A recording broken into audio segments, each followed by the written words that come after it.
Hello students, in our today's session we will discuss exercise 4.4 class 10th NCERT. Our first question is find the nature of the roots of the quadratic equations. हमें कुछ quadratic equations given है नीचे parts में और उनको आपको क्या करना है, उनके रूट्स का नेचर निकालना है कि quadratic equation के जो रूट्स होंगे उनका नेचर कैसा है. If the real roots find them, और अगर ये रूट्स हैं जो भी क्वाड्रेटिक इक्वेशन के जो रूट्स आएंगे, अगर वो रूट्स रियल नंबर्स हैं, कोई अगर वो रियल नंबर है तो उनको हमें फाइंड भी करना है. अब यहाँ पे जो नेचर ऑफ रूट्स है इसका क्या मतलब है, ये हम कैसे करेंगे कि रूट्स का नेचर कैसा है.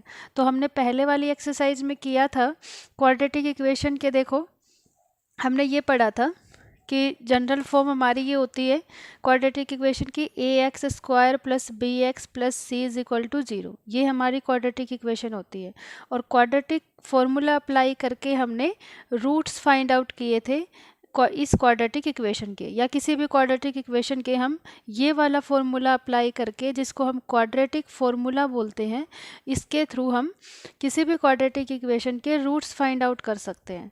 तो हमने ये फॉर्मूला भी पढ़ा था कि x is equal to minus b plus minus b square minus 4ac upon 2a. अब यहाँ पे हमने तीन बातें भी ये देखी थी कि यहाँ पे जो बी स्क्वायर माइनस 4ac है, ये वाली जो चीज़ है, अगर हमारे पास ग्रेटर देन 0 है. अब यहाँ पे एक चीज़ और आती है कि जो ये बी स्क्वायर माइनस 4ac है, इसको हम d से डिनोट करते हैं. इसको हम किससे डिनोट करेंगे, d से, मतलब d is equal to b square minus 4ac है. d मीन्स होता है डिस्क्रिमिनेंट. तो यहाँ पे जो d है डिस्क्रिमिनेंट है, उसको हमने इससे डिनोट किया, बी स्क्वायर माइनस 4ac को हमने d से डिनोट किया. तो अगर हम यहाँ पे जो नेचर अगर हमें फाइंड आउट करनी है, तो जो बी स्क्वायर माइनस 4ac है, मीन्स जो d है हमारा, अगर वो ग्रेटर देन 0 है, जैसे हमने यहाँ पे किया कि अगर b square minus 4ac greater than 0, तो हमारे कैसे रूट्स होंगे, टू डिस्टिंक्ट रियल रूट्स होंगे. मतलब दो रूट्स तो होंगे ही, किसी भी क्वाड्रेटिक इक्वेशन के 2 ही रूट्स होंगे, तो वो दोनों रूट्स क्या होंगे, अलग अलग होंगे, डिस्टिंक्ट रूट्स होंगे और रियल नंबर्स होंगे वो जो भी रूट्स आएंगे.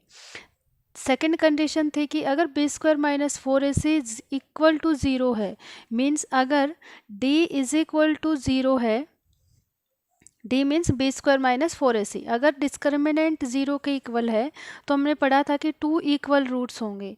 तो यहाँ पे हमने देखा था कि अगर बी स्क्वायर माइनस 4ac 0 हो जाता है, मीन्स यहाँ पे ये पूरा ही अगर 0 हो जाता है अंडर रूट में, तो 0 का अंडर रूट 0 ही होगा. सिर्फ हमारे पास माइनस बी अपॉन 2a बचेगा, जिससे कि हमें सिर्फ इक्वल रूट्स ही मिलेंगे 2.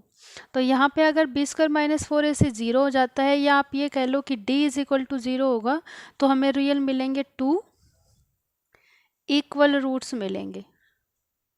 और जब हमारे पास ग्रेटर देन 0 होता है, जब b square minus 4ac greater than 0, मतलब हमारे पास 2 डिस्टिंक्ट मतलब डिफरेंट रियल रूट्स मिलेंगे हमें. 2 कंडीशंस तो ये हो गई. थर्ड कंडीशन है कि अगर b square minus 4ac is less than 0, कि अगर इनकी वैल्यू 0 से कम आती है, मीन्स नेगेटिव कोई वैल्यू अगर हमारे पास आती है, तो उस सिचुएशन में हमारे पास नो रियल रूट्स मिलेंगे, हमें कोई भी रियल रूट नहीं मिलेगा. फॉर एग्जांपल यहाँ पे अगर बी स्क्वायर माइनस 4ac की वैल्यू नेगेटिव कुछ आ जाती है, तो अंडर रूट में नेगेटिव जो भी नंबर होगा उसका हम रियल नंबर में वैल्यू नहीं फाइंड आउट कर सकते, वो नॉट डिफाइन होता है. अगर अंडर रूट में हमारे पास कभी भी नेगेटिव वैल्यू आ जाती है, तो उसका जो वो हमारा क्या हो जाता है, कॉम्प्लेक्स नंबर बन जाता है, रियल नंबर नहीं रहता. और हम काम कर रहे हैं रियल नंबर पे, हमने कॉम्प्लेक्स नंबर तो अभी पढ़ा ही नहीं है, वो हम आगे की क्लासेस में पढ़ेंगे. तो फिलहाल हम रियल नंबर पे वर्क कर रहे हैं. तो यहाँ पे ये क्या हो जाएगा, नॉट डिफाइंड, कि b square minus 4ac if less than 0 होगा, तो in this case we have no real roots, तो नो रियल रूट्स आ जाएंगे. ये थर्ड कंडीशन फिर क्या बनी कि if d is less than 0 then there is no real roots. तो ये 3 नेचर हैं हमारे पास, 3 नेचर हैं. उसके अकॉर्डिंग हम जज करेंगे कि हमारे जो क्वाड्रेटिक इक्वेशन है वो उनके जो रूट्स हैं वो किस किस तरह से आएंगे, डिफरेंट रियल रूट्स आएंगे या इक्वल रूट्स आएंगे या नो रियल रूट्स आएंगे। तो ये हम इस पे डिपेंड करता है सारा, कि डी की वैल्यू पे डिपेंड करता है। अगर डिस्क्रिमिनेट ग्रेटर देन 0 है तो 2 डिस्टिंक्ट रूट्स आएंगे, रियल रूट्स होंगे। अगर डिस्क्रिमिनेंट 0 है तो हमारे पास 2 इक्वल रूट्स आएंगे। अगर डिस्क्रिमिनेंट लेस देन 0 है तो नो रियल रूट्स आएंगे। तो हर क्वेश्चन में हमें सिर्फ डी पे ज़्यादा फोकस करना है कि हमारा डी क्या है, और डी यहाँ पे क्या है, बी स्क्वायर माइनस 4ac की जो भी वैल्यू आएगी वो हमारी डी होगी। तो देखिए क्वेश्चन अब स्टार्ट करते हैं, आपको क्वेश्चन से और अच्छे से समझ में आ जाएगा। Question number 1 is find the nature. हमने पढ़ लिया था कि नेचर बतानी है रूट्स की, क्वाड्रेटिक इक्वेशन के रूट्स की नेचर बतानी है, और अगर हमारे पास रियल रूट्स होते हैं तो उनको फाइंड आउट भी करना है। तो फर्स्ट क्वाड्रेटिक इक्वेशन हमारे पास ये थी, 2x square minus 3x plus 5 is equal to 0।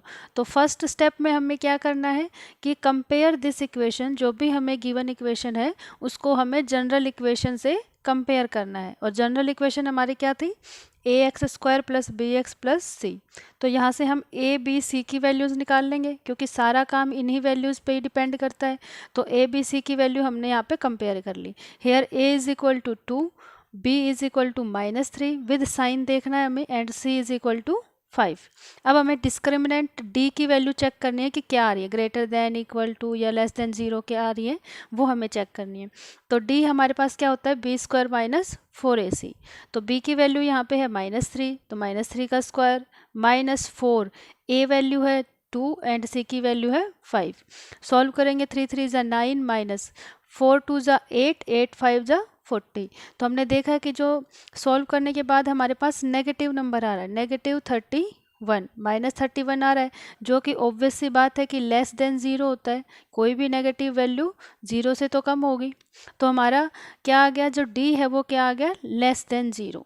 तो यहाँ पे अगर d लेस देन 0 होता है तो हमारे पास क्या सिचुएशन थी, ये तीनों सिचुएशन आपको लर्न करनी पड़ेंगी कि if d is less than 0 then there is no real roots. तो यहाँ पे आ गया कि therefore equation has no real roots. तो अगर इस इक्वेशन इसके कोई इस क्वाड्रेटिक इक्वेशन के कोई रूट्स ही, रियल रूट्स ही नहीं होंगे तो हम फाइंड आउट भी नहीं कर पाएंगे, क्योंकि इसने कहा है ऊपर क्वेश्चन में कि अगर रियल रूट एग्जिस्ट करते हैं तो ही आपको फाइंड करने हैं। तो अगर यहाँ पे रियल रूट तो एग्जिस्ट ही नहीं कर रहे तो यहाँ पे हम फाइंड आउट नहीं कर सकते। सेकंड पार्ट है 3x square minus 4 under root 3x plus 4 is equal to 0। First step में वही करेंगे, हम a b c की वैल्यूज़ निकालेंगे, क्योंकि इन्हीं के ऊपर हमारा क्वेश्चन आगे बढ़ेगा। तो a की वैल्यू है यहाँ पे 3, b is equal to -4 under root 3 and c is equal to 4। Second step में हमें क्या करना होता है, d की वैल्यू देखते हैं। d क्या होता है, b square minus 4ac। Here b is equal to -4 under root 3 का स्क्वायर हो जाएगा, -4, a इज 3 एंड c की वैल्यू है 4। आफ्टर सॉल्विंग दिस 4 4 ज़ा 16, क्योंकि ये माइनस साइन, क्योंकि इवन पावर है तो पॉजिटिव में चेंज हो जाएगा। 4 का स्क्वायर 16 एंड अंडर रूट 3 का स्क्वायर होता है 3, क्योंकि 3 से स्क्वायर से अंडर रूट कैंसिल होके ओनली 3 रहेगा। माइनस 4 3 ज़ा 12, 12 4 ज़ा 48। तो 48 माइनस 48 0। इट मीन्स जो d है वो हमारा आ गया 0। और जब भी हमारे पास d इज इक्वल टू 0 होता है तो हमें पता है कि 2 इक्वल रूट्स हमें मिलेंगे। देखिए कैसे मिलेंगे, रूट्स हमें कैसे निकालेंगे। So the given quadratic equation has equal real roots. तो हमें पहले ही पता चल गया कि इसके 2 रूट्स आएंगे जो कि इक्वल होंगे, मतलब दोनों की वैल्यू सेम होगी। तो अब इस पे रूट्स अगर हमें पता है कि 2 इक्वल रूट्स आएंगे रियल रूट्स, तो हमें अब उन रूट्स को फाइंड आउट भी करना है। तो अप्लाइंग रूट्स कैसे फाइंड आउट करते हैं, जो हमने 4.3 में सीखा है, अप्लाइंग क्वाड्रेटिक फॉर्मूला। वो होता है x is equal to -b plus minus b square minus 4ac upon 2a। यहाँ पे हमने इतना काम हम पहले ही कर चुके हैं कि बी स्क्वायर माइनस 4ac की वैल्यू हमें पता है, क्योंकि हमने यहाँ पे अलग से निकाल लिया था। तो हम डायरेक्ट यहाँ पे वैल्यू पुट करेंगे। तो d की वैल्यू जो बी स्क्वायर माइनस 4ac की जगह पे हम क्या रखेंगे, 0, क्योंकि इसकी वैल्यू हमें 0 मिली है। तो यहाँ पे माइनस तो ये है फॉर्मूले का साइन, b की वैल्यू है -4 अंडर रूट 3 प्लस माइनस, अब अंडर रूट में बी स्क्वायर माइनस 4ac की वैल्यू है 0, तो अंडर रूट 0 का अंडर रूट भी 0 ही होगा, तो हमने लिख दिया अपॉन 2a। तो 2 इंटू 3 हो जाएगा।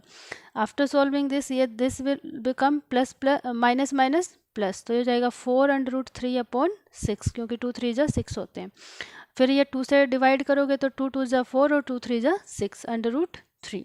अब हमने देखा कि हमने कहा था कि 2 इक्वल रूट्स आएंगे, जो इक्वेशन के जो आएंगे रूट्स वो हमारे क्या होंगे, 2 इक्वल रियल रूट्स होंगे। तो x की वैल्यू 2/3√3 आ गई, तो दोनों ही रूट क्या होंगे, इक्वल होंगे, मीन्स दोनों ही सेम वैल्यू देंगे। तो हमारे पास ये जो ऊपर क्वाड्रेटिक इक्वेशन ये वाली गिवन थी, इसके हमें 2 रूट्स मिल गए, ये दोनों 2/3√3 दोनों ही इक्वल रूट्स होंगे। थर्ड है हमारे पास, थर्ड पार्ट है इसका, 2x² - 6x + 3 = 0। अब यहाँ पे फिर से फर्स्ट स्टेप में हमें क्या करना है, कंपेयर करना है ए बी सी की वैल्यूज़। तो हमने किया a = है 2, b = -6 एंड c = 3। फिर अगेन हमें d को चेक करना है कि क्या वैल्यूज़ देगा वो। d क्या होता है, b² - 4ac को हमने d माना था, तो b की वैल्यू यहाँ पे आ जाएगी -6 का स्क्वायर -4 इंटू a की वैल्यू 2, c की वैल्यू 3। यहाँ पे सॉल्व किया 6 6 जा 36 माइनस 4 2 जा 8 8 3 जा 24, सब्ट्रैक्ट करके 12 आ जाएगा। हमने देखा कि जो d = 12 है, जो कि ग्रेटर देन 0 है, क्योंकि 0 से बड़ा है 12। तो अब d जब भी ग्रेटर देन 0 होता है तो हमें पता है कि equation has distinct and real roots, की जो क्वाड्रेटिक इक्वेशन होगी उसके 2 डिफरेंट डिस्टिंक्ट रूट्स मिलेंगे हमें। और वो रूट्स कैसे फाइंड आउट करेंगे, अप्लाई क्वाड्रेटिक फॉर्मूला में अप्लाई किया, x = -b + -b² - 4ac/2a। अब b² - 4ac की वैल्यू हम ऑलरेडी ऊपर सॉल्व कर चुके हैं, जो कि हमारे पास 12 आई है, तो यहाँ पे हम √12 भी लिख देंगे यहाँ पे इसकी जगह पे। और b की वैल्यू थी -6 और ये माइनस है फॉर्मूले का, प्लस माइनस बीच में लगा ही दिया, अपॉन 2a, तो 2 इंटू a की वैल्यू है 2, ये हो जाएगा माइनस माइनस +6 प्लस माइनस। अब 12 को आप कैसे लिख सकते हो, 2√3।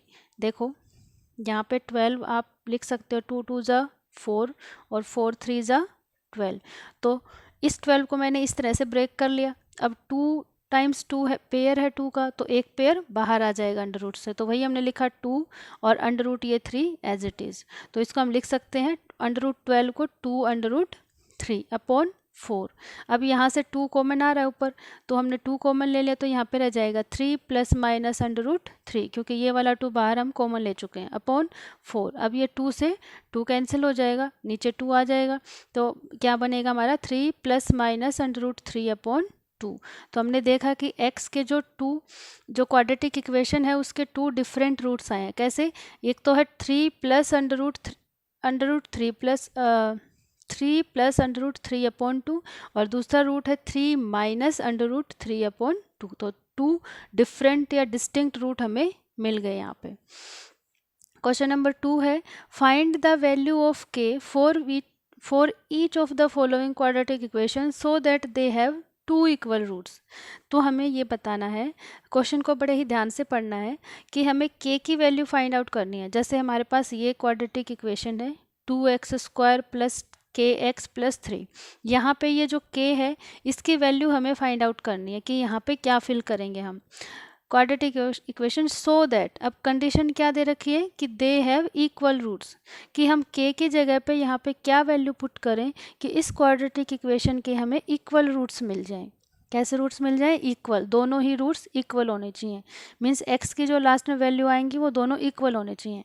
और हमने पढ़ा था कि हमारी x की 2 इक्वल रूट्स हमारा कब होता है, 2 इक्वल रूट्स हमें एक ही कंडीशन पे मिलता है जब हमारे पास जो डिस्क्रिमिनेंट है, जो d की वैल्यू है, या ये कहो कि जो b² - 4ac की जो वैल्यू है, अगर वो 0 आ जाएगी तो ही हमें इक्वल रूट्स मिल सकते हैं। तो हम उसमें यही कंडीशन अप्लाई करेंगे कि वही लिखा है, we know that quadratic equation has 2 equal real roots only, कब, when the value of discriminant is equal to 0। Means अगर मैं मैथमेटिकली लिखूं तो अगर d की वैल्यू 0 होगी तभी हम इसको इक्वल रूट्स हमें इस क्वाड्रेटिक इक्वेशन के मिल सकते हैं। तो हम d = 0 के इक्वल पुट करेंगे। तो यहाँ पे देखो a b c पहले निकालना पड़ेगा, क्योंकि d निकालने के लिए a b c की वैल्यूज़ होना ज़रूरी है। तो यहाँ पे a की वैल्यू है 2 b is equal to k and c is equal to 3। तो यहाँ से हम ए बी सी की वैल्यू मिल गई, डी निकाल सकते हैं बी स्क्वायर माइनस 4ac लगा के। अब बी की वैल्यू हमने लिखा के स्क्वायर माइनस 4 इंटू ए की वैल्यू है 2 और सी की वैल्यू है 3। अब हमें इक्वल रूट्स चाहिए तो डी को क्या रखना होगा, 0 के इक्वल। इट मीन्स जो बी स्क्वायर माइनस 4ac है, या फिर ये कह लो ये जो हमने वैल्यूज़ पुट करी हैं इसको हमें 0 के इक्वल पुट करना होगा।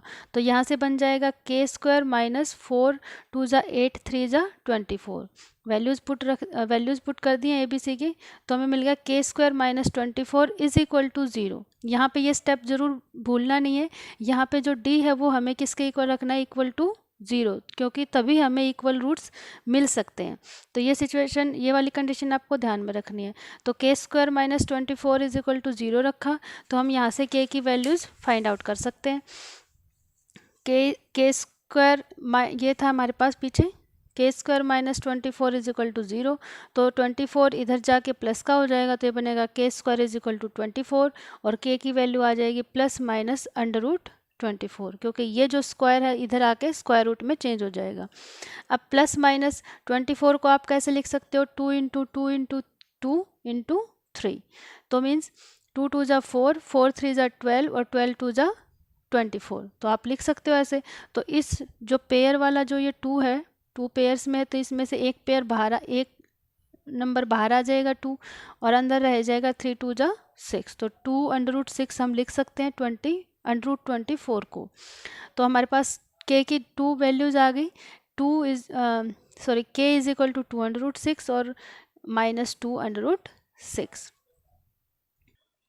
तो के की इन दोनों वैल्यूज़ के लिए हमारी जो इक्वेशन है वो हमें इक्वल रूट्स देगी।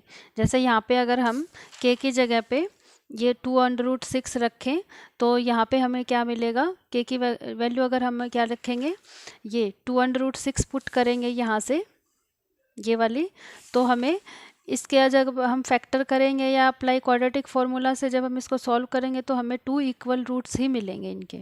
आप चाहो तो इसमें पुट करके और वेरीफाई करके भी आप चेक कर सकते हैं। सेकंड पार्ट है के ऑफ एक्स माइनस 2 प्लस 6। अब आपको क्या गिवन है, इस तरह से हमें इक्वेशन गिवन है, तो पहले तो हमें क्या करना है, इसको क्वाड्रेटिक इक्वेशन में चेंज करना है। फिलहाल हमें ये बाहर से ये दिखाई नहीं दे रहा क्योंकि ये अलग अलग फैक्टर्स में है, तो हमें पहले इनको मल्टीप्लाई कर लेते हैं ताकि हमें x की पावर 2 हमें मिल जाए। तो ये बनेगा k इंटू एक्स हो जाएगा एक्स स्क्वायर माइनस के एक्स की जब माइनस 2 से करेंगे तो माइनस 2kx प्लस 6। अब यहाँ पे हमें दिख रहा है कि ये क्वाड्रेटिक इक्वेशन बन गई, यहाँ से हम ए बी सी की वैल्यूज़ फाइंड आउट कर सकते हैं। तो here a is equal to k, क्योंकि एक्स स्क्वायर का जो कोफिशेंट है वो हमारे पास k है। b की वैल्यू यहाँ पे जो x का कोफिशेंट है वो क्या है, माइनस 2k, क्योंकि माइनस साइन भी साथ में लेना है, माइनस 2k, तो b की वैल्यू हो जाएगी माइनस 2k और c is equal to 6। d की वैल्यू में पुट करेंगे, d हमारा होता है बी स्क्वायर माइनस 4ac, तो b की वैल्यू है माइनस 2k, तो minus 2k whole square minus 4 into a की वैल्यू है k and c value is 6। फिर ये बन जाएगा 2 2 ज़ा 4 k स्क्वायर माइनस 6 4 ज़ा 24k। जब d को हम 0 पुट करेंगे तभी हमें इक्वल रूट्स मिलेंगे, क्योंकि पहले क्वेश्चन में गिवन है कि हमें ऐसे k की वैल्यू ऐसे फाइंड आउट करनी है जिसके लिए हमें रूट्स इक्वल मिले, और इक्वल रूट्स कब मिलते हैं, जब हमारा डिस्क्रिमिनेंट 0 के इक्वल होता है। तो जो भी हमारी डिस्क्रिमिनेंट की जो वैल्यू आई है इसको हम 0 के इक्वल पुट करेंगे। तो वही किया हमने, 4k square minus 24k is equal to 0। यहाँ से 4k कॉमन आ रहा है, तो 4k कॉमन लेने के बाद यहाँ रहेगा ओनली k माइनस 4 6 जा होते 24, तो यहाँ पे 6 रह जाएगा क्योंकि k हमने यहाँ से कॉमन ले लिया है। अब 2 फैक्टर्स बनेंगे, या तो 4k 0 के इक्वल होगा या फिर k माइनस 6 0 के इक्वल होगा। तो यहाँ से अगर 4k इज इक्वल टू 0 रखेंगे तो k की वैल्यू आएगी 0, अगर k minus 6 is equal to 0 रखोगे तो k की वैल्यू आएगी 6। अब यहाँ पे हमें पता है कि डेफिनेशन देखो, यहाँ पे 2 वैल्यूज़ हमें गिवन है k की, अगर हम दोनों ही वैल्यू रख, जैसे हमने यहाँ पे k इज इक्वल टू 0 रखा, अगर हम यहाँ पे अगेन इस क्वाड्रेटिक इक्वेशन में k की वैल्यू अगर हम 0 रख देंगे तो ये k इंटू एक्स स्क्वायर ये तो पूरा ही 0 हो जाएगा। तो इसका मतलब ये फिर क्वाड्रेटिक इक्वेशन रहेगी ही नहीं, क्योंकि वेरिएबल एक्स स्क्वायर है उसका कोफिशिएंट 0 नहीं हो सकता।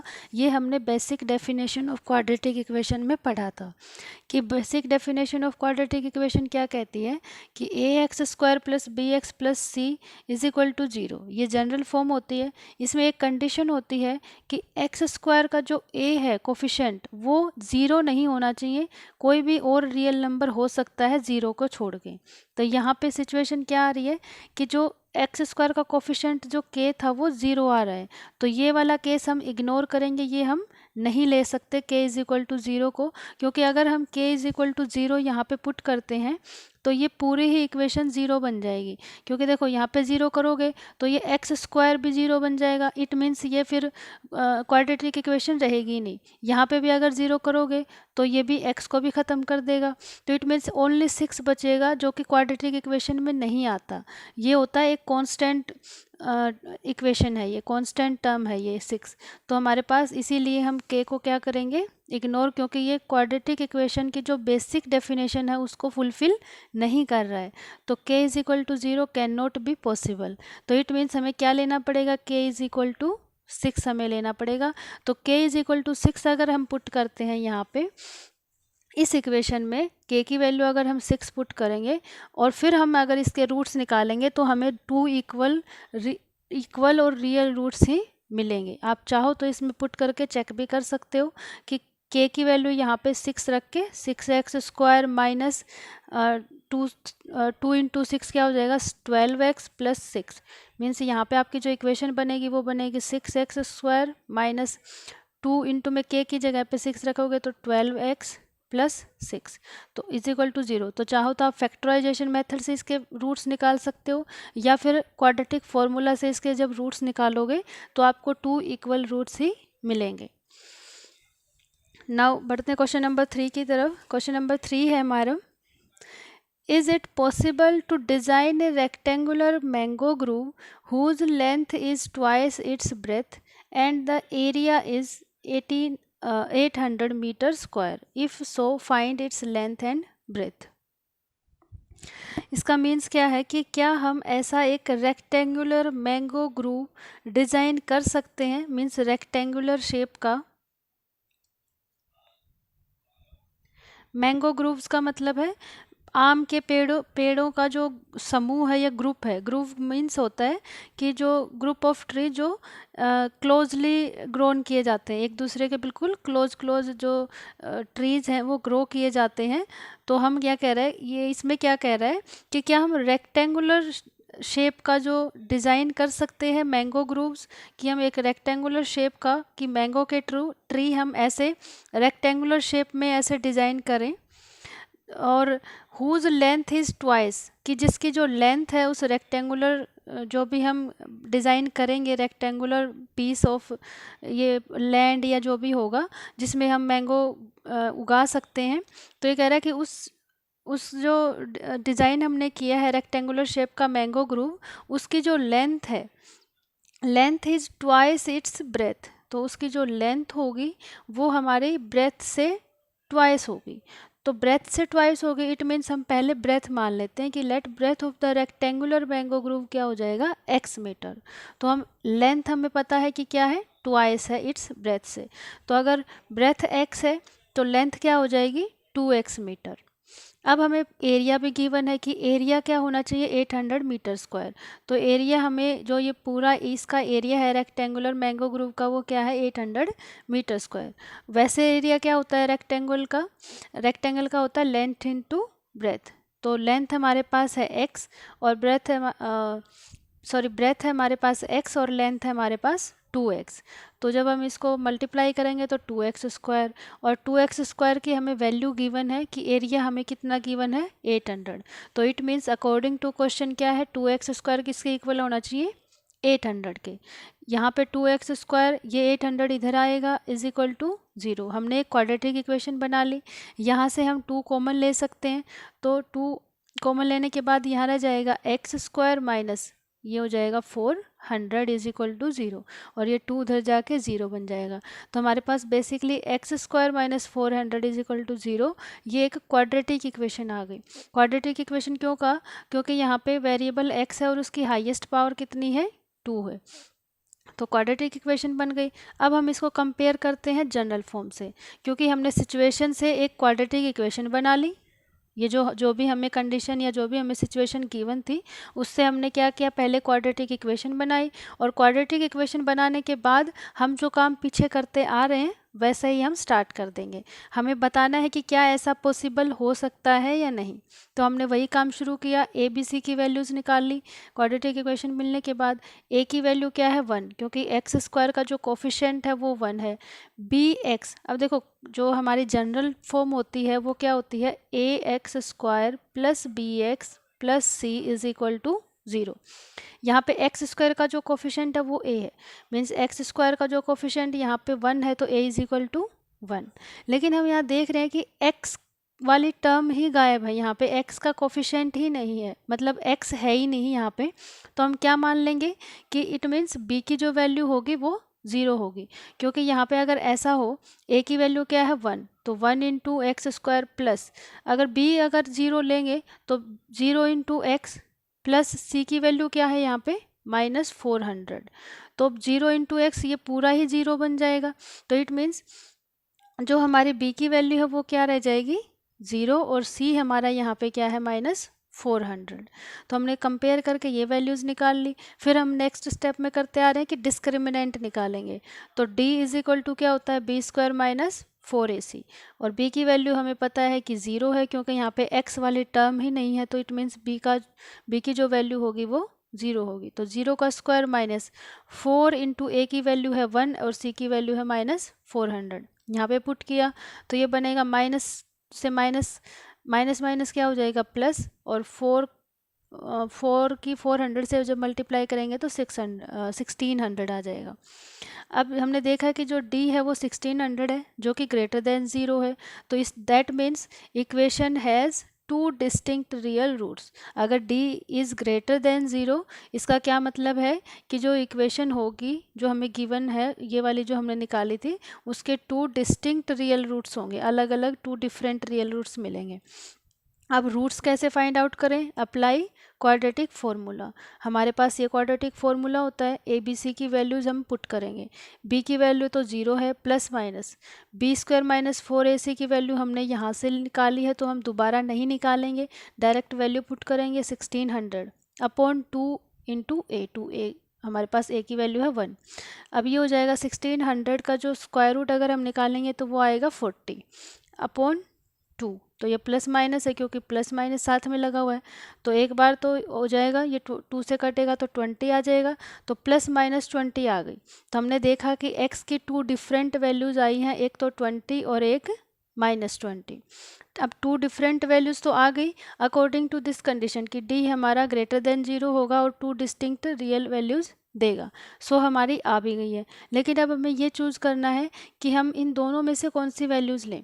अब हमने देखा x को हमने क्या अज्यूम किया था ऊपर? x को हमने रेक्टेंगुलर मैंगो ग्रुप की जो ब्रेथ थी वो हमने x मीटर मानी है। अब आपको पता है कि जो लेंथ होती है वो कभी नेगेटिव तो हो नहीं सकती, तो इट मीन्स जो ये -20 वाला जो ऑप्शन है ये हम नहीं लेंगे, इग्नोर करेंगे, और हम x की वैल्यू क्या लेंगे? 20। तो इसीलिए जो ब्रेथ है हमारे पास, जो रेक्टेंगुलर मैंगो ग्रुप था उसकी जो ब्रेथ है वो हमारे पास 20 आ जाएगी, और लेंथ क्या बनेगी? 2x, क्योंकि उसकी ट्वाइस थी लेंथ, तो वो हो जाएगी 2 इंटू 20 40 मीटर। तो ब्रेथ आ जाएगी 20 मीटर और लेंथ आ जाएगी 40 मीटर, और ये हमारा आंसर आ जाएगा। और यही हमसे पूछा था कि अगर ये पॉसिबल है ये सिचुएशन, तो हमें क्या निकालना है? Find its length and breadth. तो हमने लेंथ निकाल दी और ब्रेथ भी निकाल दी। Question number 4 is the following situation possible? क्या नीचे जो सिचुएशन गिवन है वो पॉसिबल हो सकती है? If so determine there present ages. अगर वो पॉसिबल हो सकती है तो उनकी प्रेजेंट एज भी हमें निकालनी है। सिचुएशन क्या है? The sum of the ages of 2 friends is 20 years. अब हमें ये कह रहा है कि 2 फ्रेंड्स की जो एज है उनका जो सम होगा वो 20 ईयर्स है। मतलब दो फ्रेंड हैं, उनकी दोनों की अगर एज को हम ऐड कर दें तो वो कितना है 20 years. 4 years ago the product of their edges in years was 48। और 4 साल पहले की अगर हम उन दोनों की एज देखें तो उन दोनों की एज का जो प्रोडक्ट था 4 साल पहले वो कितना था 48। तो हमें उनकी एजेस निकालनी है, प्रेजेंट एज। तो हम पहले मान लेते हैं कि जो हमें निकालना है प्रेजेंट एज निकालनी है, तो हम अज्यूम कर लेते हैं let age of first friend हमारे पास x ईयर है और एज ऑफ सेकंड फ्रेंड की जो एज होगी वो हमारे पास क्या हो जाएगी 20 माइनस एक्स। ऐसा हमने क्यों लिखा, क्योंकि दोनों की एज कितनी है, दोनों की एज का जो फर्स्ट फ्रेंड और जो सेकंड फ्रेंड है उन दोनों की एज का सम कितना है 20 है। तो अगर एक की एज x है तो सेकंड की एज क्या हो जाएगी 20 माइनस एक्स, क्योंकि सेकंड एज देखो यहाँ पे 20 और ये x उधर चला जाएगा, तो ये क्या हो जाएगी 20 माइनस एक्स ईयर। अब 4 ईयर अगो जो उनकी एज होगी वो क्या होगी, तो 4 ईयर अगो जो फर्स्ट फ्रेंड है उसकी एज 4 साल पहले क्या हो जाएगी, अगर प्रेजेंट एज x है तो 4 साल पहले एज हो जाएगी x माइनस 4। यहाँ पे हम प्रेजेंट एज लिखेंगे कि let present age of first friend हमारी x है, तो 4 साल पहले जो एज होगी वो क्या हो जाएगी x माइनस 4 फर्स्ट फ्रेंड की। और 4 साल पहले जो सेकंड फ्रेंड है उसकी एज क्या हो जाएगी 20, प्रेजेंट एज है 20 माइनस एक्स, तो 4 साल पहले हो जाएगी 20 माइनस एक्स माइनस 4। सॉल्व करेंगे तो ये आ जाएगा 20 माइनस 4 होता है 16 माइनस एक्स ईयर। अब हमने 4 साल पहले की एज निकाल ली दोनों की और प्रेजेंट एज दोनों की हमने अज्यूम कर ली। तो कंडीशन में क्या गिवन है कि 4 साल पहले दोनों की जो एज थी उन दोनों का प्रोडक्ट 48 था। तो फर्स्ट फ्रेंड की x माइनस 4 थी, सेकेंड फ्रेंड की थी 16 माइनस एक्स, तो इन दोनों की एजेस का जो प्रोडक्ट है वो कितना है 48। अकॉर्डिंग टू क्वेश्चन ये हमें ऊपर गिवन है कि 4 साल पहले उनकी एज का प्रोडक्ट 48 था। अब हमें इसको सॉल्व करना है।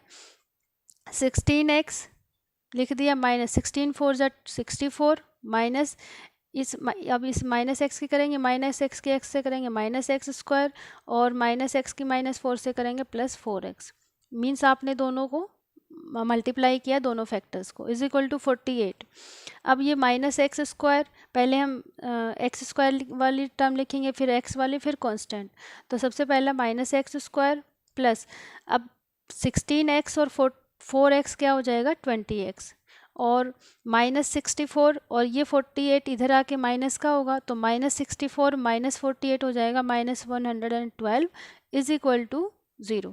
अब हमने यहाँ पे माइनस कॉमन ले लिया तो ये क्या हो जाएगा एक्स स्क्वायर, माइनस कॉमन लेने के बाद जो साइन है वो चेंज हो जाएंगे तो ये हो जाएगा x square minus 20x plus का 112 इज इक्वल टू 0। या आप इसको एक स्टेप और बढ़ा सकते हो कि मैंने यहाँ से माइनस कॉमन ले लिया तो अंदर रह गया प्लस का एक्स स्क्वायर, माइनस कॉमन लेने के बाद ये 20x रह जाएगा और ये बन जाएगा प्लस का 112 इज इक्वल टू 0 और ये माइनस इधर आके फिर 0 हो जाएगा।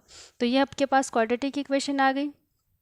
अब आप इसको जनरल फॉर्म से कंपेयर करके ABC की वैल्यूज़ निकाल सकते हो, डिस्क्रिमिनेंट निकाल सकते हो और वो चेक करोगे कि डिस्क्रिमिनेंट कैसा आया है हमारा, ग्रेटर देन 0 है लेस देन 0 है क्या आया है। तो A की वैल्यू है यहाँ पे 1, B की वैल्यू है -20, C इज इक्वल टू 112। तो डिस्क्रिमिनेंट D निकालेंगे जो कि B स्क्वायर माइनस 4AC होता है। तो B की वैल्यू -20 का square minus 4 into A is 1 and C is 112।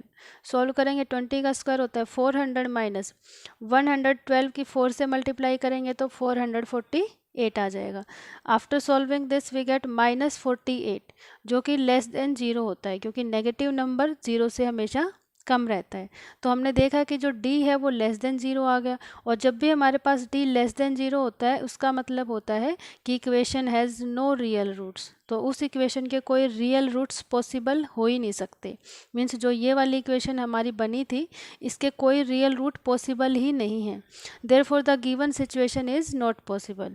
तो जो ऊपर सिचुएशन हमें गिवन थी कि क्या इस तरह से कुछ हो सकता है कि प्रेजेंट एज का सम 20 हो और 4 साल पहले की एजेस का जो प्रोडक्ट है वो 48 हो, तो ऐसा पॉसिबल ही नहीं है। ये सिचुएशन हम ये वाली सिचुएशन पॉसिबल ही नहीं है। तो हम लास्ट में लिख देंगे कि दिस द गिवन जो therefore the given situation is not possible.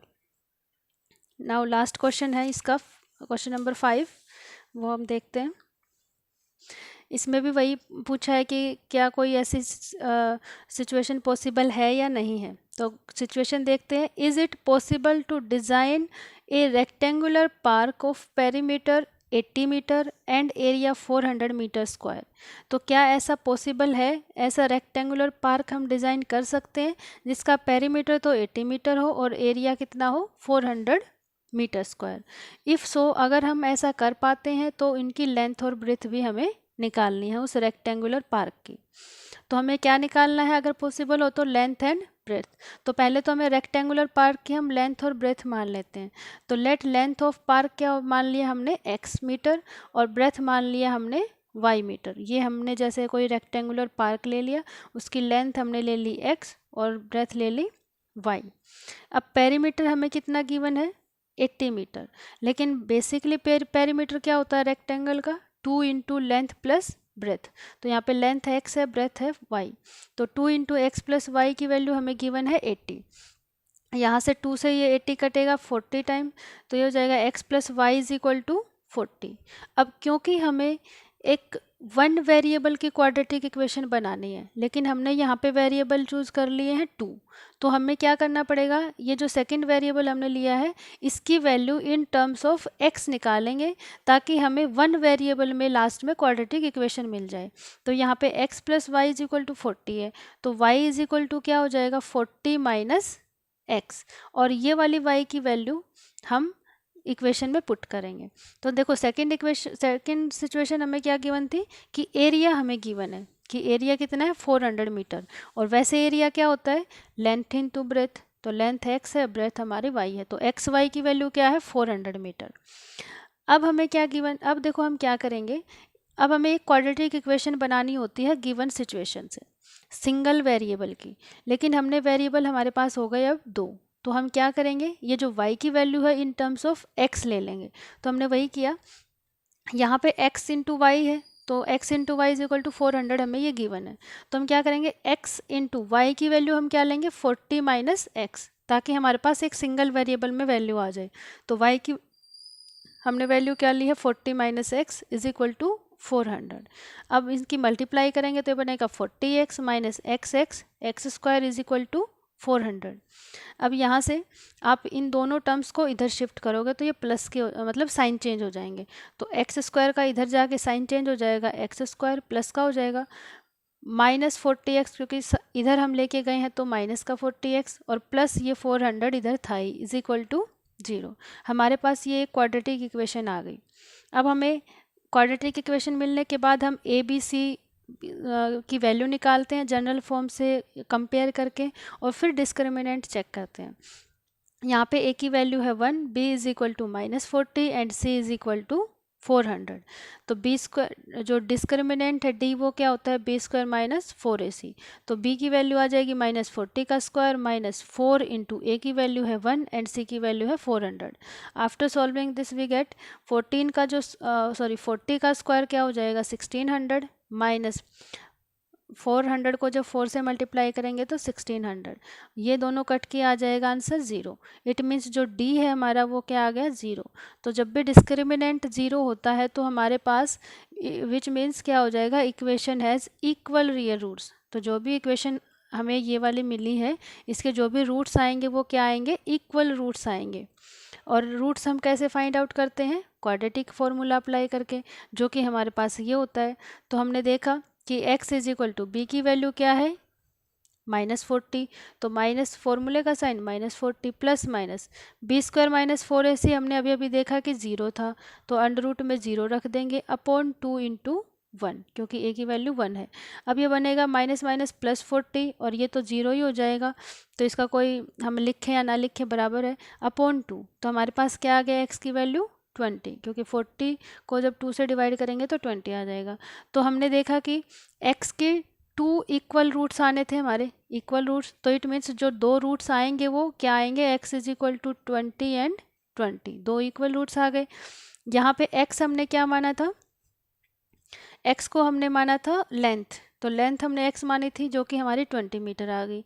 Breath हमने क्या मानी थी, ब्रेथ हमने देखो y मानी थी, वैसे तो ब्रेथ हमने मानी थी y, लेकिन y की value y is equal to this है, तो हम क्या करेंगे, y की वैल्यू यहाँ से फाइंड आउट करेंगे। तो y की वैल्यू क्या आ जाएगी, 40 माइनस x की वैल्यू क्या आई है 20, तो 40 माइनस 20 अगेन क्या आ जाएगी, 20 ही आ जाएगी। तो जो हमने रेक्टेंगुलर हमने जो लिया था पार्क, उसकी लेंथ भी 20 है और ब्रेथ भी 20 है।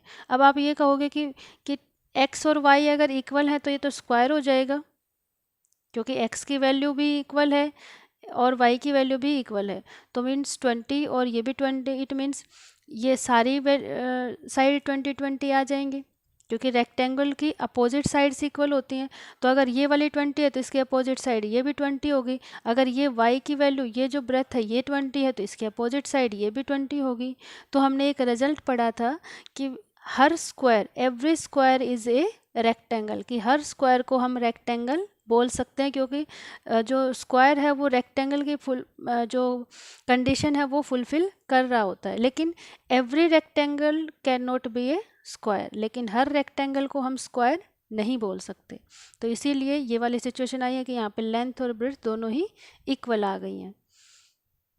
So this was exercise 4.4। I hope आपको ये एक्सरसाइज समझ में आई होगी। अगर आपको ये वीडियोज़ अच्छे लगते हैं तो please like, share and subscribe ज़रूर करें। Thank you so much for watching.